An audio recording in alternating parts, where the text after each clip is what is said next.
Lorsqu'on prend la parole en public, c'est évidemment essentiel, comme nous l'avons vu, de s'engager physiquement et d'y aller à fond dans la relation à ses interlocuteurs. C'est intéressant aussi de s'occuper de son message et de ce que nous souhaitons transmettre à ses interlocuteurs. Je pense que vous êtes d'accord avec moi. Et on va prendre un petit moment pour s'interroger justement sur la structuration de ce message et sur comment démarrer une présentation. Ce que nous aimerions que vous reteniez de ces quelques minutes, c'est que dès le départ, vous pouvez proposer à vos interlocuteurs d'embarquer avec vous dans votre pensée en marche et que si vous les mettez en route, ils vont vous suivre jusqu'au bout du voyage. Pour ça, vous allez pouvoir démarrer chacune de vos interventions en posant un cadre très clair au démarrage. Comment faites-vous et quelle est la première question que vous vous posez lorsque vous préparez une intervention ? Je parierais volontiers que beaucoup d'entre vous viennent de se dire « je me demande ce que je vais dire ». Alors je vous conseille d'avoir en tête comme première question pour structurer votre intervention « À qui je m'adresse ? Et à quoi ça va leur servir ?» Vous demandez le bénéfice que vos interlocuteurs ont à tirer de votre intervention et pourquoi ils vont vous accorder leur écoute. Lorsque vous avez répondu à cette question, le sujet va complètement se dérouler. C'est-à-dire que vous allez pouvoir trouver immédiatement, dans la foule d'informations que vous avez à votre disposition, ce dont ils ont besoin. Parce que cette idée-là vous guide complètement. Et donc la structuration de votre message se met en place. Et vous allez être prêt, ensuite, à poser ce cadre très clair dont je vous parlais.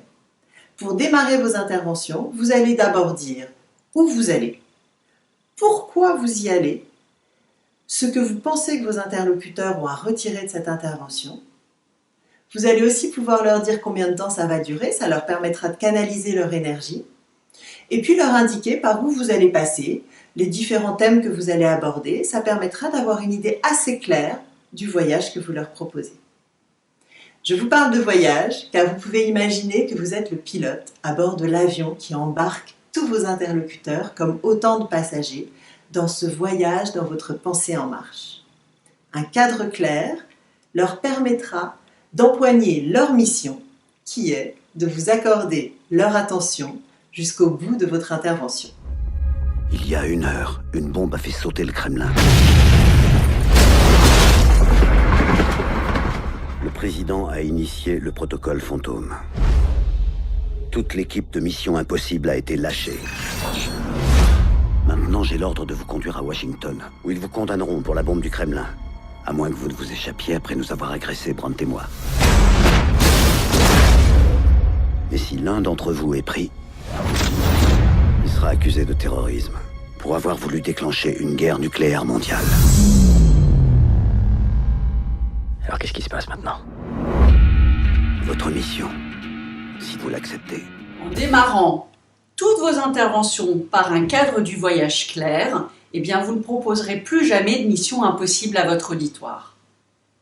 Il sait où il va, il sait pourquoi il y va, il sait ce qu'il va y trouver, il sait combien de temps ça va durer et il connaît les étapes par lesquelles vous allez passer.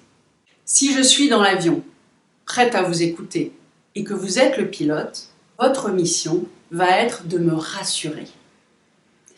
Même si vous n'êtes pas complètement à l'aise, même si vous avez des doutes, ça n'est pas mon problème. J'ai besoin de vous faire confiance pour y aller.